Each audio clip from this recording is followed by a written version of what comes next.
Are you open to fresh ideas that could increase your billings by 2 to 300% in the next 12 months? Then join me and my team in London this September for an unforgettable event. You'll learn our proven framework for building a 7+ figure recruitment business that you love. You'll also discover advanced strategies and exclusive insights that are not available anywhere else. Plus, you'll leave with a personalized step-by-step roadmap for getting from where you are now to where you'd ideally like to be. We have a beautiful venue in Leicester Square with a panoramic view of the London skyline. Listen, the only downside of this room is that the space is very limited. And that's because this isn't an event where we're selling lots of tickets. This is going to be an exclusive and intimate event for serious entrepreneurs. To avoid being disappointed, reserve your space today at recruitmentcoach.com/summit. I put that question to all the leaders of the biggest job boards. What are you going to do about this? You need some kind of two-factor authentication on applications coming in. You can't just have bots apply. Like I've seen them on Instagram adverts, bots that will take your CV, you prompt it, and it will go out and it will apply for 50, 100, 200 vacancies a day on your behalf. It's not sustainable. Welcome to the Resilient Recruiter Podcast. I'm your host, Mark Whitby. Today, we're joined by Andy Dunne. I think clients don't understand sometimes how much effort and energy recruiters put in, contingency recruiters put in, before the CVs even get to them. Andy is the managing director of Team, TEAM, which is the UK's largest network of independently owned recruitment businesses. I had no intention when I started my business of talking to other recruitment business owners. I always had the perception that they would steal my ideas, steal my clients, steal my candidates, take from me. I didn't really understand what they could give. With over 20 years in recruitment, including running his own agency, Andy is passionate about collaboration, community, and creating opportunities for recruiters to thrive. I've had members say to me that by going to one meeting, it's changed strategy in their business based on conversations they've had with other business owners or from some of our speakers. We have a speaker at each of our events that might just sow that seed or bring something to the fore that's been in the back of someone's mind for a long time, but they haven't actioned it. There's a real magic, I think, in getting out of your box, whatever box that you work in on your own, and just spending some time with other folks in the industry. Since joining Team in 2023, he's driven a major growth across membership, partnerships, and events, helping agencies save millions in job board costs and also sharing over £6 million annually in split fees while connecting with over 500 peers through Team's active WhatsApp community. Andy, I'm excited for this conversation. Thank you for being here. Absolute honor. Thank you very much, Mark, for inviting me. And so you and I have spoken previously, and I just know that there's going to be a ton of value in this conversation. Could you kick things off just by sharing briefly, how did you get into recruitment in the first place? I did a degree at De Montfort University. I finished in 2001. It was a degree in international relations and politics with a sideline of fine art. I said this to a few people, a bit of a Mickey Mouse degree, so to speak. It never really helped me with my career, but finished my degree, didn't really know what I wanted to do. I think a lot of people in our industry have a similar story to me. I went into a recruitment agency branch on the high street in Wimbledon in southwest London. And there was a lady there, wonderful lady called Peaches Green, who was the branch manager. Was that really her name? Peaches Green, yeah. Yeah. Wow, that's a great name. She was amazing. So she sat me down. She said, what do you want to do with your life? What do you think your skills are? We talked through obviously a lot of my, part-time work, things that I did when I was studying my A-levels and throughout university. And she said, would you consider working in our sector in recruitment? When I was doing my A-levels, I worked at Debenhams, like a big high street chain, in their cash office at the weekends. So I used to count a lot of cash. I was always dealing with figures. I was always really good at maths. So she said, we've got a vacancy at Blue Arrow in our head office for healthcare in central London, doing payroll admin, full-time role. Would you take it? So I went up, had an interview a couple of days later, and I started the following Monday. And that was my first cutting my teeth in the recruitment industry. And after sort of 6 months or so, I moved on to a desk, and then I worked in the industrial sector. So again, like most people, I really fell into the marketplace.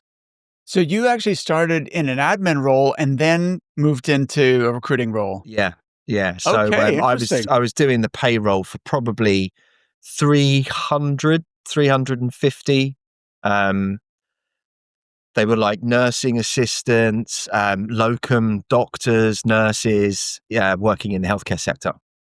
Okay, fantastic. By the way, you should probably explain for our international listeners when we talk about the high street, that's like the equivalent of a main street. So we're talking about a large staffing company that has like a shop front essentially, Yeah, right? They're exactly. on the main street and like with passing people walking past, they might be advertising jobs in the window. Correct. They might have an A board outside, that kind of Exactly, stuff. yeah, and Yeah. the kind of recruitment agency where it focuses on the local market, typically, local people, usually very generalist.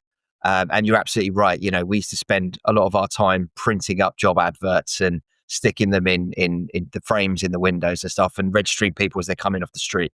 Yeah, yeah. Okay, absolutely. So then you eventually were managing a large team at a big agency.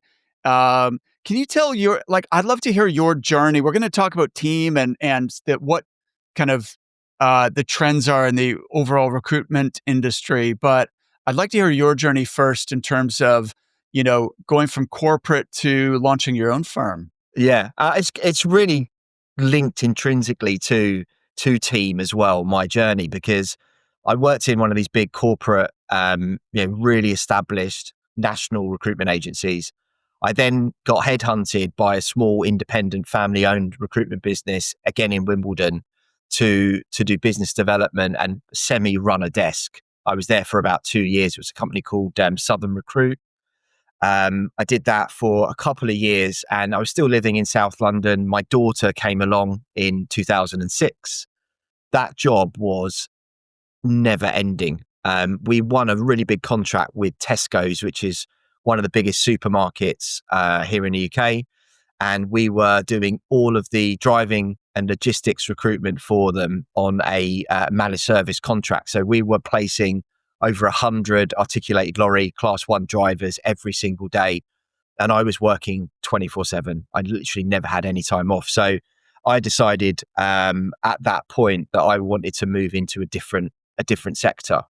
I interviewed with Huxley. I interviewed with CBS Butler, who I went to. There was a quite big IT recruitment. So I looked at IT, I looked at engineering, I looked at finance, I looked at legal. I had 4 job offers. The one that I accepted was a company called CBS Butler, which had a great pedigree of engineering, recruitment background. I was offered a job working in the aerospace team. And this is what won it for me. You could probably tell my Lego and stuff. Like I love engineering. I like building things. So the opportunity to work in an aerospace sector, I thought was just so exciting. So I handed my notice in to Southern Recruit. I accepted the job with CBS Butler. I walked in on day one and they said, "We're not going to put you on the aerospace team. We want you to do something different." So I was partnered up with a guy called John Doherty, who's still my mentor today. He's actually in team now. He's got his own solo business. I brought him into team when he started his company up. But I was put with him and he said, "Well, we've been thinking about different sectors. We're thinking about nuclear, we're thinking about rail, and we really want to push on defense." And the first client they gave me ended up being Airbus. So it was actually a company called Astrium at the time. It was a company that manufactured, designed satellites. So my very first placement in 2007 was a RF payload systems architect. I had no idea what they did. But he's still there. He's called Lester Wareham. He's still at the same business 18 years later.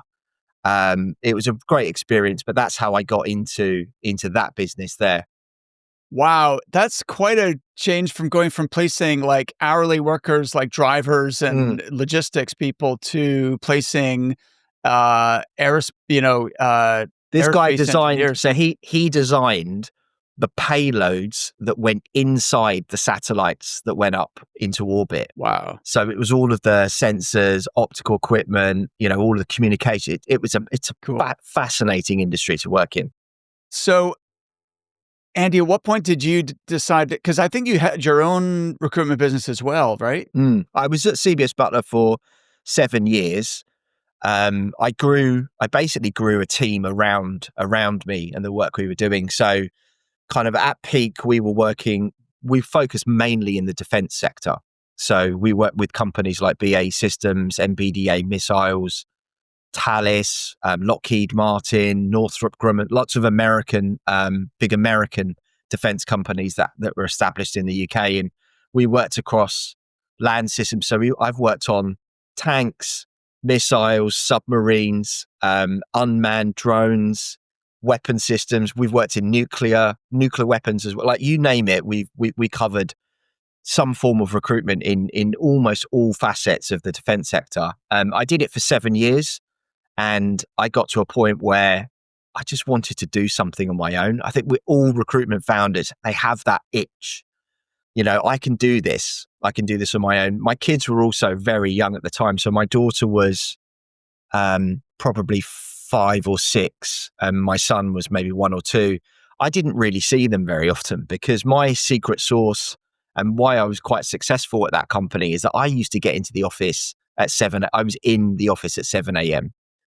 And I was often the last person to leave, locking up, pulling up the car parking gates at 7:30, sometimes 8:00 at night, because a lot of the candidates in the defense sector, literally, they have to walk into their building and their phones go into a secure locker. They can't have their phones on them because of the technology that they're working on. So getting hold of the best candidates, required me to be calling them before work or after work, or in some cases, weekends as well. So running my own business afforded me the opportunity to work to my own terms, or I wasn't having to get up at 6 a.m. to have a shower, get ready, go to the gym, go for a swim, whatever, then go to work. And I started my business back in 2014. And again, I did that for 7 years as well. So it was a bit of a 7-year cycle for me. Okay, fantastic.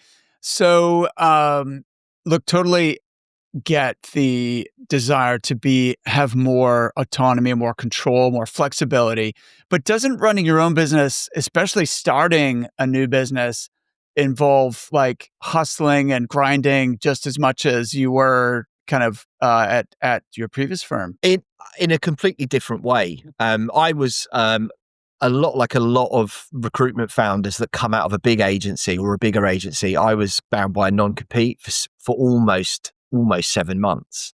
But my non-compete didn't just cover me, it covered all of my team. So 8 recruiters. So it covered pretty much, and it covered everyone that we were targeting as business development prospects, as well as our existing clients. And if you can imagine that team, we covered almost every company in the sector. So I really had to pivot in that first 6 months of finding industries and companies that were a similar organization, similar space, similar technology. So my kind of sweet spot were systems engineers, project and program managers, so technical staff, typically degree educated in electronics, maths, computer science, physics, mechanical engineering, that had a similar feel but weren't on my like gigantic non-compete list. So it was hustling, but it was hustling in a very, very different way. Got it.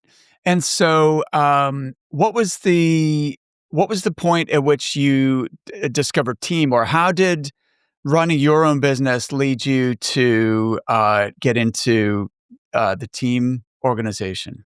I'd never heard of anything like team before. I mean, in the really early days at Blue Arrow, I did the RECs, recruitments in certificates in recruitment and tests. So I was an MREC and an AREC, I think, originally, but had no real idea about networking with other recruitment founders.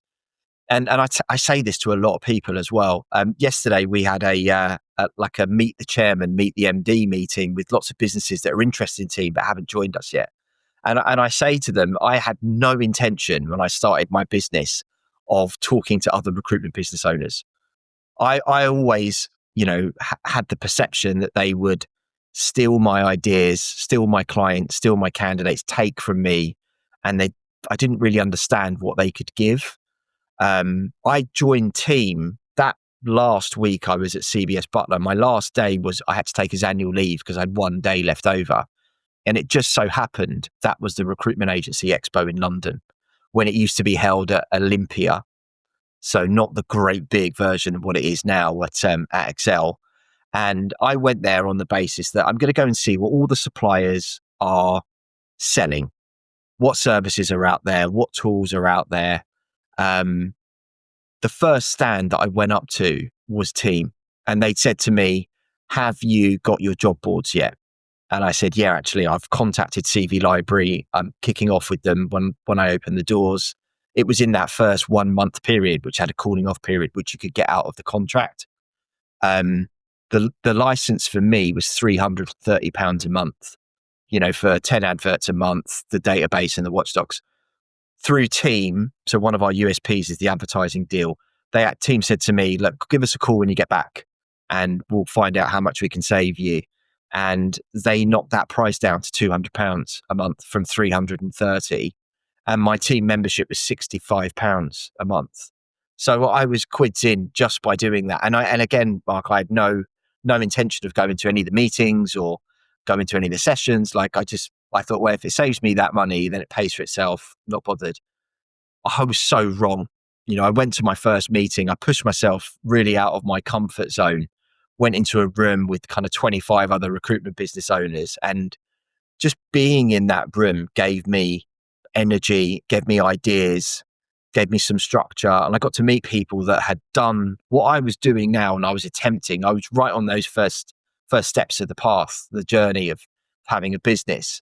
They've done it, and having the ability to talk to people about how the challenges that they had, the mistakes they had at the start. Because I think all of us, when we start a recruitment business, we just make mistake after mistake after mistake, Tell me about it. Yeah, it's a real, you have to have those mistakes because it makes you a better business owner and a better recruiter, I think, in general. But having the ability to tap into people that have done it and have questions answered for you really quickly it's a superpower. It's amazing. I agree with you 1,000%. The idea of collaboration and community with other like-minded business owners is so powerful.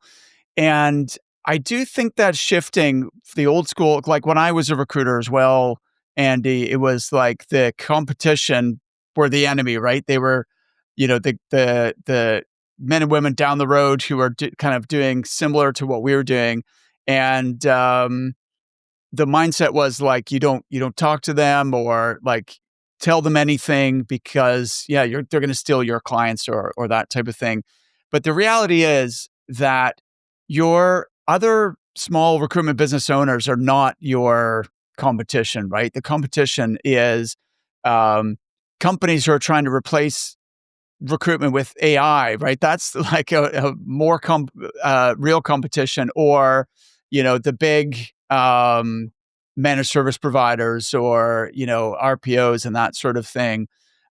So there's so much to be gained from getting outside of your little bubble and seeing how other people are doing things. What are their best practices? What are their tactics and strategies? And realizing that you gain so much more than you risk by being open to sharing ideas with other professionals. Yeah, I've had members say to me that by going to one meeting, it's changed strategy in their business based on conversations they've had with other business owners or from some of our speakers. We have a speaker at each of our events that might just sow that seed or bring something to the fore that's been in the back of someone's mind for a long time, but they haven't actioned it. I think there's a real magic, I think, in getting out of your box, whatever box that you work in on your own, and just spending some time with other folks in the industry, because there are lots of other networks out there, networking organizations, BNI, Women in Business, Chamber of Commerce. but it's not a room full of other recruiters or suppliers that all the suppliers do all day is speak to other recruiters as well. So the knowledge that are in these rooms is just, it's unsurpassed. And I think the recruiters that understand that and can have that message conveyed to them quite early as well, when they're, there's been 5,500 recruitment agencies started this year in the UK. Getting that message to them that you can be more powerful, more successful, move quicker when you've got a community around you or a community you can tap into as well. I think it's really powerful. Especially because recruiting is such a, it's not an easy business, right? It's a tough job, and it can be quite isolating running your own firm. Even if you have a team, which is great. It does create more energy and synergies. But speaking to other founders, other leaders, I think is just so powerful in terms of feeling like you're not alone, having to figure this out by yourself. Yeah, and I think it's also the way that people can utilize different community contact points as well. So, you get a huge amount of that from meeting people face to face, but also those kind of off the cuff WhatsApp messages or quick emails, or, if you build a rapport with another business owner and you work well together and you get an email from a client that might be written in a particular tone or style, and I'm not quite sure how to respond to this. Like having the ability to fire that across to another recruitment business owner and say, how would you deal with that message? How would you take that? Do you think that's negative or positive, or what would you do here? It's really powerful. Tell me about the journey then of solo, being a solo recruiter, and how that led you to ultimately joining Team, because that's quite a big career change, right? So before we come on to that, how did the business progress? I kept myself as a solo for a reason. That was the lifestyle that I wanted. It was the working to my own time scales, working with businesses that I really liked and not taking on too much. I did that for that 7-year period. It took me up until sort of 2021. So it was after the first lockdowns in the pandemic, things were starting to kind of open slightly. And I started getting that itch of maybe there's more out there. Like I don't want to do this again. I don't want to, be on my own forever, I think was the key thing. I had a bit of a tough time as well. One of the guys that worked in the office next to me, so I had an office in a rented building. It was awful, but he took his own life during that lockdown. He worked as a solo, but he used to sell into the banking sector, like data storage disks, and he couldn't deal with that isolation aspect of what was happening to the world. Wasn't seeing anyone, lived on his own. That had a big impact on me as well, and it kind of changed. I do a lot of journaling. I've got a lot of my journals and stuff down here, but it's those things that I was writing every day in my journal, like it just built up. And I was like, I'm going to do something different. Done this for 7 years. It's been the vehicle that I needed for my life, for my family, paying the mortgage, keeping the wolf from the door, seeing everyone living how I wanted to live. So I thought, I'm going to change my direction. My initial thought was that I'd go into exec search, because I thought that was quite a logical next step, to go and work for a big search firm, do something new, try it out. I got a job working for a search firm that, really well established, great name, great brand. The environment just wasn't right for me. I had to try it. I was there for 9 months, wasn't quite right. I then thought, right, I thought I'll pivot again. What else can I do for this next 7-year phase? So I looked at, I'm really good at recruiting this particular skill set, systems. So I reached out to every defense company that I'd ever recruited for and said, I'm going to come in-house. Would you be interested in talking to me? And out of the kind of 60, 65 companies that I approached with my contacts, I got 31 interviews in a month. And I did all of them outside of my work time, did them in the evenings, did them at lunch. And I got 5 job offers. And one of them was with Talis, which was the second or third company I'd ever recruited for in the defense sector. It was a job specifically working on systems, and it got me the ability to be able to work across the whole UK for all of their sites, but just the skill set that I was really strong at.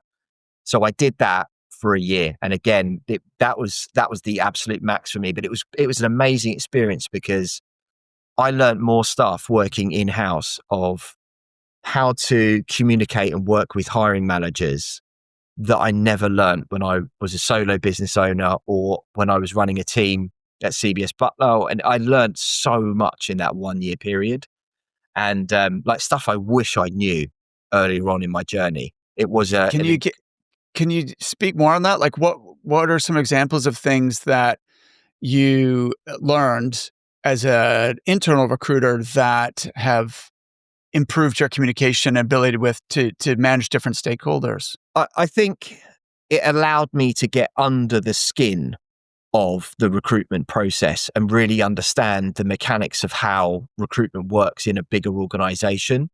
So when I pick up a requirement or a piece of work from one of the hiring managers or from one of the business units that said, we've won this project, this is what the forecast of headcount is going to be, this is where we need to get ready for it. Like, you could see those peaks and how you could get to that peak, and you could then really map out your strategy of how you're going to get those people in.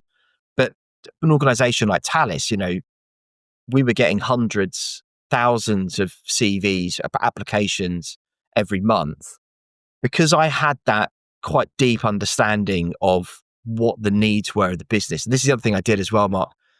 As soon as I started, they put me through UK eyes only security clearance. So I had quite a high level of clearance. So I could go into the rooms where the kit, the technology was being built for the end customer. And I knew who the customer was, what that kit was going to do, which recruiters would never, ever have that ability to see. So when I saw CVs that were coming in to other parts of the business that might have had some experience or a strength in those other projects, I was able to map those across so easily. So when I started, they told me that the most successful talent person they'd ever had in systems had done 60 hires in 1 year. I set that as my goal. I'm going to beat that. I actually finished up on 130 hires in 1 year. I offered like £9 million I offered in base salaries in 1 year. And I loved it. It was great fun. And it was I say to a lot of people, I should write like a blog about it or an article about my kind of 1 year in the wilderness. Absolutely. So you place more than 10 people a week. Yeah. That's crazy. There was a great support system there. So there was people booking the interviews. No, that's wrong. Not 10 people a week. Sorry. No, it wasn't 10 a week. More than 10 people a month. 10 more a than 10 month. people Yeah. a month. Yeah, exactly. Still, that's that's some high. weeks, I think some weeks I did get quite close to that number. But they varied. They varied from, none of them were graduates. They were all grad plus 1 or 2 up to, 100 and I think the highest salary we offered was like 150K. But it was a wonderful experience. And it was great because each of the different business units did something different. One was in submarines, one was in weapon systems, one like laser weapons, which was like pretty cool to recruit for. Other cybersecurity, rail. So I traveled all over the UK. I went to Belfast, Glasgow. I'm curious, do you feel like your success in TA was amplified by the fact that you had been a successful agency recruiter? Like, did that give you a different mindset or different approach, do you think? Or like what aspects of being an agency recruiter do you think made you successful in talent acquisition? I couldn't have done it without the years behind me of being a recruiter, being a desk-based 360 recruiter up to running my own company. I did treat the projects and the work exactly like running my own little business within Talis. So I couldn't have done it without that. And what I know now as well, what I probably should have done rather than taking a job with team was go back and restart what I did before, because all of these new channels were open to me and new ideas and of how things work. But yeah, I think people that do that, say to a lot of people, if you get the opportunity to go and work in-house at a business, it's not going to financially impact, because you get less money for it, let's be honest. But the learning that you get from it is amazing. It was incredible for me. Awesome. Something you touched on earlier, but I wanted to circle back to, is the mental health aspect, because so I think this was while you were still you ran your own business during the pandemic, right? Correct. So, and you mentioned that it really affected you, but how has that, I believe you're involved in mental health advocacy. So can you just connect the dots for me there in terms of your own experiences, and then how that's influenced your work in mental health advocacy? I think that I've got a really important job in the recruitment sector that allows me to channel this in a way that I think can help other people. When I joined team, one of the things that I wanted to do was so we do a lot of webinars and learning, and a lot of the things in the past have been, they've been classic business development, strategy, tactical training, but we didn't really do any sessions on loneliness, mental health and well-being. I've actually got them written on my board. This was pure fluke, and this wasn't a question that was pre-planned, but some of the sessions that I've gone out to industry speakers and said, would you come and do a session for team? And then actually in the end, we opened them up to everyone in recruitment that could join them. But we've done sessions on burnout, resilience, mental fitness, journaling, the impact of alcohol on recruitment business owners. That was a big one. How to audit your life, how you can use CPT, practical sort of techniques within mindset management. CBT's cognitive behavioral therapy. Yeah. So we've had, over the last probably 18 months, we've had maybe 10 or 11 online sessions, free for anyone to join them, where we've talked about different aspects of mental health and well-being. We've covered perimenopause and menopause recently, auditing your life, breath work. So we've covered lots of things. And then when team do a big annual conference, it's one of the biggest events in recruitment every year. 2 years ago, we picked a charity called Shout UK. And Shout is a text-based service. So if you're feeling anxious, suicidal, whatever, you can text this service, and there's a trained counsellor on the other end of that text message. And we did one of our networking meetings. We did it on foot, called it a net walk.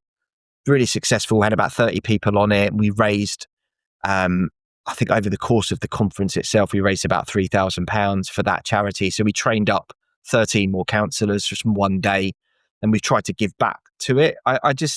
We did it again this year at our annual conference. Next year, we're doing it a third year in a row, and we're going to do a net run as well, a net 5K run. But I just think anything that gets recruiters talking about the stress, it's a really stressful job. Absolutely. And burnout, I think, it's endemic in our sector, and particularly when times are really, really tough. People are working every single hour that God sends them, and sometimes they're doing that for very, very little return. So any ability or any chance to talk about the impact that your mental health has on you, I think it's a great thing. 100%. I think, especially so recruitment is a very challenging business, and goes through cycles. So we're seeing right now a period of extreme uncertainty. Like, there's still people doing very well, but also there's people who are struggling, who were, like, a couple of years ago, doing extremely well. So I think being able to tap into that type of support, super important. The alcohol one's interesting as well. I mean, I've only ever worked in recruitment, so I don't know how it compares to just business in general in the UK, but there does seem to be a drinking culture. What was that one all about? So it was a chap called Keith Cronin. His business is called Alcohol Free Living. So you might know Sean Anderson from Hoxo. Sean Anderson talked about Keith quite a lot, and Keith was the guy that got Sean stopping drinking. And I think he initially did it for a month or 2 months, and he's ended up doing it over a year. And the impact it's had on his life. I then started following, as I do with most people, start following him on Instagram, because I think you get a better picture of people from Instagram than what you get on LinkedIn. Like, you get a realer version, I think, of people. And I just sent Keith a message and said, I'm really interested. He was doing a sober January cohort of people, and I thought it was a great idea. So I pushed it out for him to the team network. Some of our members did the cohort. We did it together, and he does it in sort of January, does it in October. He does some away days. He's focused mainly on men but there were a couple of females that took part of that cohort as well. But it was just, he's an ex-recruiter that burnt out through his excess of drinking.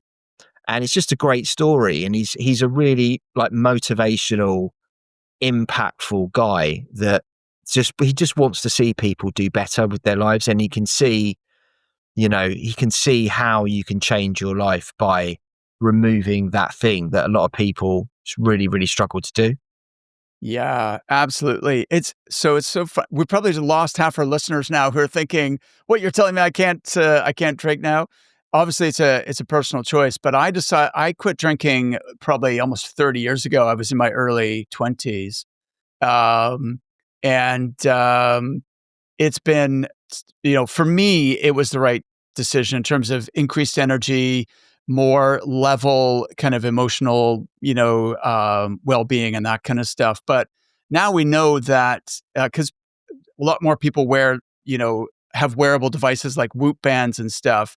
We know that when you drink, it affects your quality of sleep, which has a knock-on effect of your performance, your energy, your mental clarity, and everything else the next day. And so, yeah, super, super interesting. I didn't drink. So I did that October, Stoptober, no drinking. And I was talking at the Rec Expo in Birmingham. And I usually at Rec Expo, the first night, everyone goes, has a load of beers, networking. And it usually gets a bit, gets a bit hectic, a bit messy by the end of the night. I didn't do that in Birmingham. And I tell you, I had such a better expo, such a better experience. The second day it wasn't a write-off like usual, and met so many more people, met loads of potential suppliers, a team, lots of members, but I just felt much better in myself about it, and since then I haven't gone out and had any drinks at the, I've really stuck to that same principles. I did it in London as well. It's definitely the way to do it. You're the MD of a organization with I think it's over 500 recruitment business owners, right? Mm-hmm. What are the kind of industry trends and insights that you can observe from talking to so many recruiters every day and every week? There's so many. This is I suppose the key the answer up. There are so many different types of recruitment businesses in team. So it's great for me because I do have that kind of helicopter view over the market from the conversations that I have. Over 80% of our members are niche. So when I started in team back in 2014, it was almost the other way round. It was almost 80% generalists and 20% niche recruiters. Yes. It's really evolved over the last 10, 11 years. The ones that are doing really well in the current market that we find ourselves in at the moment are the ones that are doubling down on their specialisms, their unique skill sets, vacancies, or clients that they work with. You mentioned earlier in this interview about the impact of AI in recruitment. I think the ones that are testing out different types of AI and embedding some of those into their processes are doing really well with it. There's still obviously a lot of noise about that, where I think a lot of people that haven't got on board quite early are feeling very, very stressed about the impact it's going to have on their business and their clients. Obviously, the economy that we find ourselves in at the moment, with the employment rights bill, the changes to umbrella companies back in April, the changes to national insurance contributions, like that's all impacting them. And we're also in a market, obviously, with less vacancies and less confidence in their clients. So the ones that are doing really good are the ones that are embracing that. They're also giving stuff back to their clients and giving stuff back to the market. Data that they're collecting from their candidates, data they're collecting across their clients that they're putting into guides, publications that they can share. They're the ones that seem to be picking up the most business and working really well now, and doing lots of our, splits with other team members. Well, we mentioned the exchange platform yet, but you mentioned that they split 6 million last year on it, but we're forecasting to get to 9 million this year of split fees. So the ones that are collaborating in this market are doing really, really well. Fantastic. Let me just follow up on a few of those strands. So number one was the shift that you've seen over the last 11 years from more generalist to more specialist. Why do you think that is the recipe for success? I think it's the credibility that you bring to the market. Candidates have a myriad. What would you say there are in the UK, Mark? I think it's something like 31,000 recruitment agencies. Yeah, would you say it's that's right. about that? Candidates and clients have a myriad of different options. The ones that are living and breathing niche markets are the ones that they're gonna have that gravitational pull towards them. Yeah. Good description. One of the mistakes that I made early on was that I wasn't niche enough. Although I was a defense sector recruiter, I'd still work on vacancies that weren't in my wheelhouse. So if I had a defense client and they gave me a procurement manager role or a category manager or an HR manager, I'd work that because it was in the same client. But the ones that will partner up and actually maybe pick up the phone and speak to a procurement recruitment specialist and say, I work in this sector, I have this vacancy, it's in your space, should we work together? We'd be more successful working together to fill this opportunity rather than me just hoping for the best of putting an advert on job boards or sending out 150 LinkedIn emails. That's probably not the best way to do it. That makes total sense to me in that it's funny because a lot of people think that they are already niched, but they're still quite broad. Like if you say, oh, I'm an IT recruiter, well, that's a massive range of different things you could specialize in. So I think agreed, like almost having a super niche, like really niching down and doubling down was the word you used on your niche. But what's cool about your setup, I guess a team is, as you come across those other opportunities, you don't have to spread yourself thin or get distracted or pulled in all those different directions trying to fill jobs that you're never going to be able to recycle those candidates, right? So all that work that's outside of your core area. So yeah, you could fill it and you could make a placement fee, but there's a opportunity cost to focus on that role rather than filling a role within your own sector. The likelihood of filling stuff like that is so slim. And when you're running a small, well, it's going to take, even if you fill it, it's going to take more work, right? Of course it is, yeah. So, but it's also the learning for you as well. Like you're having to relearn another space or another skill set. Yeah. It's having the power and ability to have a network that you can tap into to a great example, 2 members in team that one's an engineering recruiter, one's a finance recruiter. They met at an event, became really good friends.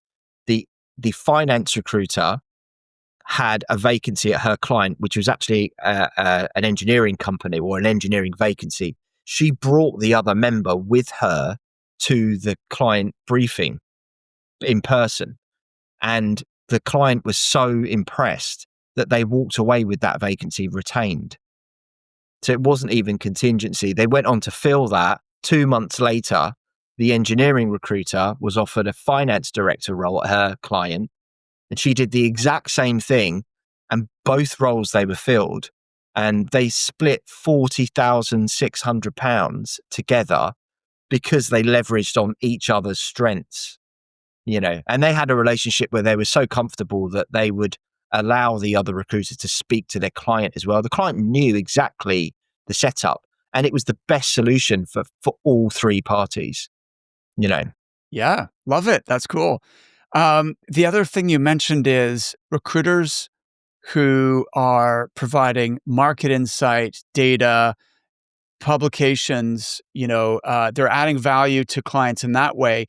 That's very difficult to do unless you are in a niche, right? Whereas if you specialize, you have access to insights and data that are extremely valuable to your potential clients.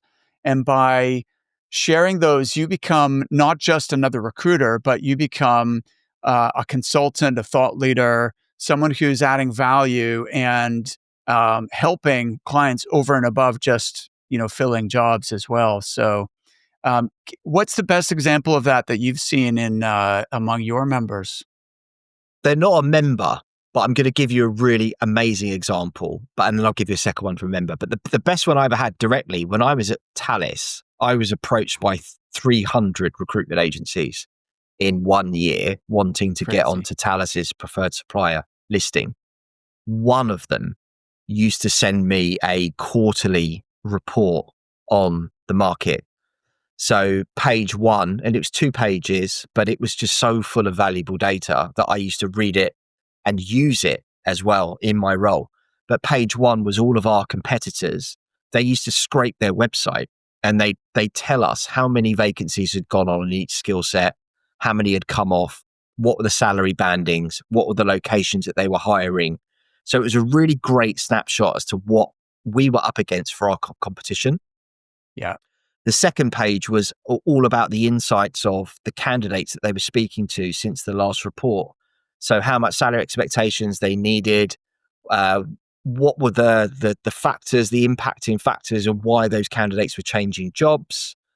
And it allowed me to use that with my hiring managers. If they were stalling on making an offer or booking an interview, I'd use that data to get them to move quicker. So I think agencies that offer things like that, so giving things without expecting anything in return, they're the Yes. ones that when the company needs to use an agency and they've exhausted whatever process they're using now, they're the ones that are going to get the first call. And I still talk about that quite a lot. I'll tell you another one though from Team. One of our members is in the Midlands in Birmingham. Last year, she started producing a report across all of her clients on market trends. Yeah. And I think it cost something like 2 or 3 grand to put together this survey. And then she had it made up into a really nice booklet that they either hand delivered to them, to their prospects or their clients whilst going out on visits, or they posted to them. It resulted in tons of inbound inquiries for new work, because it's an Yes. agency that's it's that whole philosophy, isn't it, of putting things out there in order to gain that reputation, gain the understanding that you are the go-to recruiter in the market. Yeah, that's a great case study. Thanks for sharing that. And so this is a strategy that we teach to our coaching clients, and it's been extremely successful across our community. But the one nuance that I think a lot of people listening may not appreciate, so I'm going to spell it out, is if you involve your clients and target clients in the process of gathering that data and creating that market intelligence report, then that's an additional touch point. And people will be open to talking to you. Whereas if you call them and it's purely a transactional conversation, you want to do business with them, of course, a percentage you'll be successful with, but you're going to get a high level of rejection or people just not taking your call or responding to your message. But if you approach them saying, look, we're putting together this industry report for this specific industry, and before we go and do the research, I'd like to talk to you about what data points you specifically would be interested in and what questions you would like answered in this report. Have you got a few minutes for a call? And they'll be much more receptive to taking that sort of call. But of course, now you've opened the door and you've started a relationship. But then secondly, you can make sure that the report you're putting together is going to be tailored to what your decision makers actually want to learn. So when you produce it, then that's another touch point. But I think this is such a powerful strategy, and I don't know why more firms don't do it. I think they perceive it as being, oh, it's a lot of effort and it's going to cost money. But With it's no more AI now, though, Mark, like right? if I was still running a desk or a business now, Yeah, I have an AI note taker on every single call that I make. absolutely. So we use Device as our phone system that captures all the data for all the calls that we make or calls that are inbound. We use an AI note taker. We use Quill for our online meetings. You could filter in those questions that your client that you've just mentioned there. You know, if you're going out to your prospective clients, what questions do you want answered? You could add those questions to your qualification calls or your just one more thing call at the end, right? At the end of each week, you scrape all of those calls data, you put it into a custom GPT or into a project, capture all of the answers to this question from everyone that we speak to, and then put it into my monthly report. You know, that recruiters do this every single day and they miss opportunities by not asking and recording that information. Like, this is where AI will really level up people in our sector, Absolutely. is by using it in really savvy ways like this, not using it to write just rubbish, you know, unstructured, unpersonalized outreach and spamming it to thousands and thousands of people. That's going to have the complete opposite to what you're looking for, you know, but using it in a really savvy way to take the information, that huge amounts of information. Some of the meetings that I've been on and I've used my AI note takers had 20,000 words in the meeting. Like, recruiters can't remember all that, but using that AI to scrape that and take the bits out that are really important. 100%. Well, let's talk about this then, because I believe, well, you've been very successful at growing the membership at Team and um, getting high levels of engagement, people attending events and so on. But Yeah. you're using a lot of the strategies and tactics that could apply to a recruitment business. You're using to grow Team as well, right? So, Yeah. what are some of the strategies that have helped you grow Team that also could be beneficial to recruiters to consider? I think it's, you know, focusing on what members and potential members can get out of the different benefits that we offer. You know, I think one of my biggest challenge with Team is that not enough people know about us. Of those 31,000 recruitment agencies, there's probably 24, 25,000 of them that could have some form of benefit from joining us, whether that be discounts on their advertising or, you know, the average member splits 2 fees a year. So they're making 6 to 9K, whatever happens on average, but also the knowledge of the L&D sessions, the lives, the webinars, you know, all the community aspects. So we've really mentioned it before, but doubled down on showing what that ROI is to them. You know, how recruiters would do that with their clients is doubling down on the ROI of working with that specific agency and what they can give over and above the myriad of other choices that are out there. We've been successful, really successful over the last 6 months on our events, for instance, because we've looked at what the market wants. We've asked our members, what topics do you want the speakers to be covering? You know, the topic of productization in recruitment, moving away from classic contingency, is really, really popular among members. So we've had 2 or 3 different speakers at our events that have given their take and their overview of productization. We've had Miles from North Star People. We've had Nitin from Rec Talks, who's been talking about it. Chris O'Connell from Base Mindset.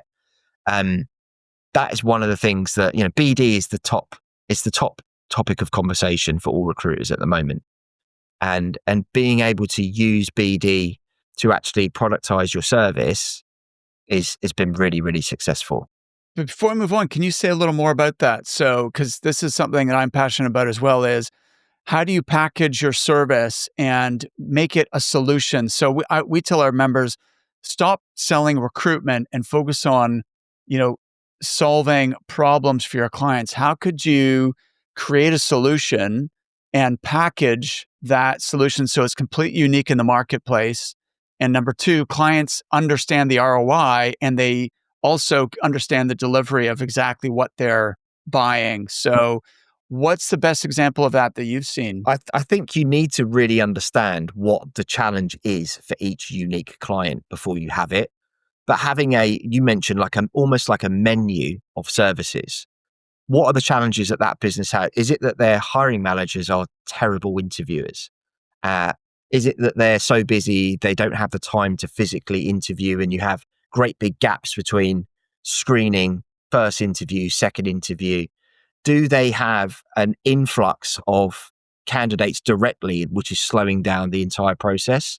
So having a menu of being able to pick and choose what services you want your consultant who's working on that vacancy to do for the business.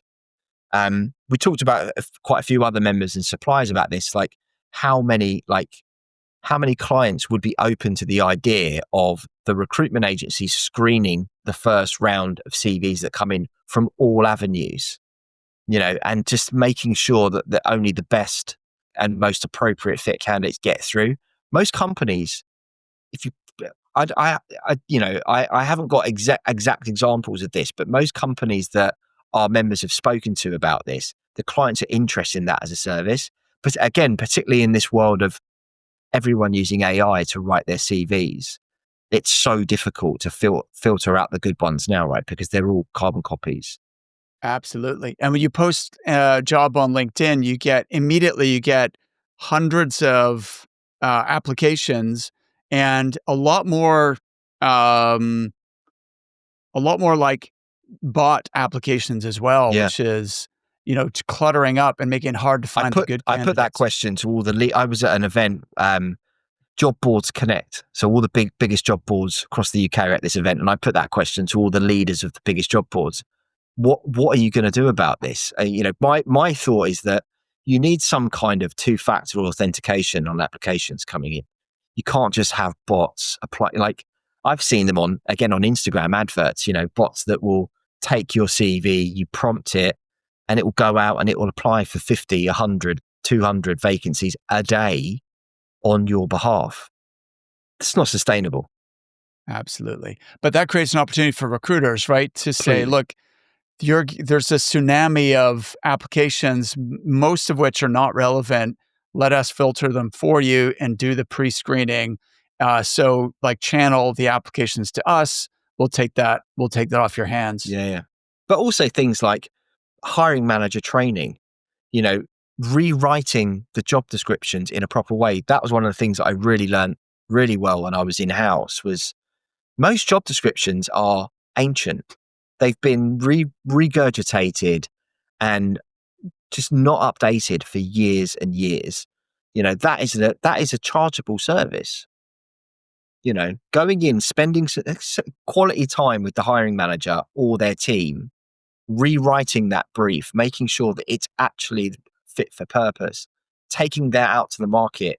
Then you could run another campaign on a branded advert for them, specifically targeted to the places where those candidates hang out. Clients will pay for that. I think clients don't understand sometimes how much effort and energy recruiters put in, contingency recruiters put in, before the CVs even get to them. 100%.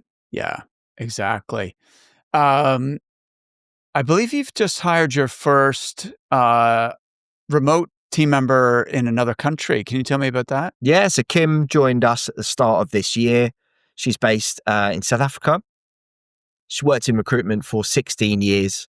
She's done lots of 360 roles. And, I mentioned one of my biggest challenges is not enough people know about Team. So Team has, we've got a lot of data now on the marketplace on who the potential members are. And Kim has been working her way through, doing a fantastic job. In fact, I was talking on the team meeting earlier today where August, the last 2 years, we've brought on 8 members 2 years ago. We did 11 members last year. We already have 22 members that have signed up to Team this month.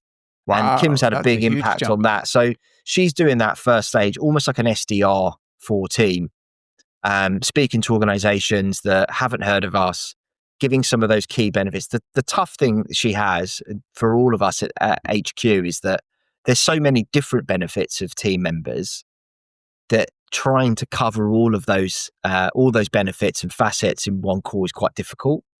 But she's doing a great job. So we haven't met her in 3D form yet. We're hoping we're going to bring her over for our annual conference next June for the first time. But she works similar timescales to us. She understands the market. She understands the pain points of recruitment business owners. Like, we couldn't ask for much more than that. Love it. It's been good. Yeah. So my team is 100% remote.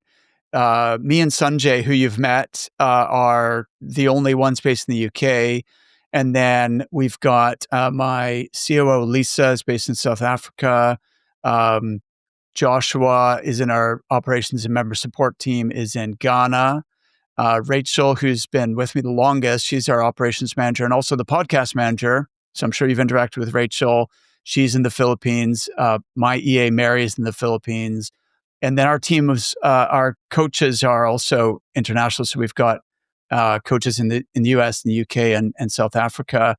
I think this is the way forward. Like, never before in history has it been so easy to collaborate and tap into global talent pools. And I don't know why every recruitment business wouldn't want to do that. It's such a exciting way to scale your business in a non-traditional way. Yeah. Well, I mean, when I was back at CBS Butler, we never worked remotely. You were working in the office or you weren't working. It was that simple. And now there is the ability to do it anywhere and work with anyone, which is the great thing. Must have been an 100%. expensive Christmas party for you, though, if you do bring them all together. Well, so we're bringing some of our team over. We have an event in September 17th and 18th, which is like an annual event we do, one in the States and one in the UK for our clients. So Lisa and Rachel are coming over for that, and Melanie, who's one of our coaches in South Africa. So that's going to be amazing. First time meeting Melanie, and I have met Rachel and Lisa before. It does add to the cost of like team events, but the amount you're saving overall, like, we don't have any office premises, we don't have rent rates, all that other stuff. It's by far, even if we are meeting occasionally in person and flying people, it's still a very cost-effective business model. So, so hopefully you'll get a chance to meet what's the name of your team member? Kim. Yeah. Hopefully you'll get to meet Kim before too long. And it's really special when you do. So I met Rachel for the first time back in February. She came to an event we were holding in St. Petersburg in Florida. And it was quite emotional, actually, because we'd worked together for 5 years already, and seeing someone in real life is, it's different, right? So Yeah. No, I can't wait. Yeah, It'd be amazing. awesome. Well, look, we could talk for another hour, Andy, but I think we need to leave it there for now. Thank you so much for being on the show. It was great getting to know you a bit better. No, it's my pleasure. This is I've actually got a list on my whiteboard here of my bucket list of things I want to do this year, and your podcast was one of them. So I get to tick one of those off today. So thank you so much. Oh, fantastic! I've been watching this for years. I've been following for such a long time. So it really is an honor to be asked. So thank you so much for having me.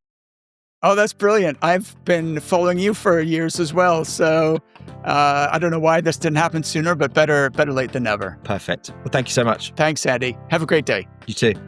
Thank you for listening to The Resilient Recruiter. I know how busy recruiters are, so I'm honored that you're investing this time with me each week. I don't take your attention for granted. That's why I'm going all out to deliver value for you here, real insights you can apply to improve your business. And if you really want to help me to reach a wider audience and impact more people, please consider leaving the show a review on Apple Podcasts. And if you leave me a review, please reach out and let me know so I can thank you personally. Please hit the subscribe button, and I'll see you next time.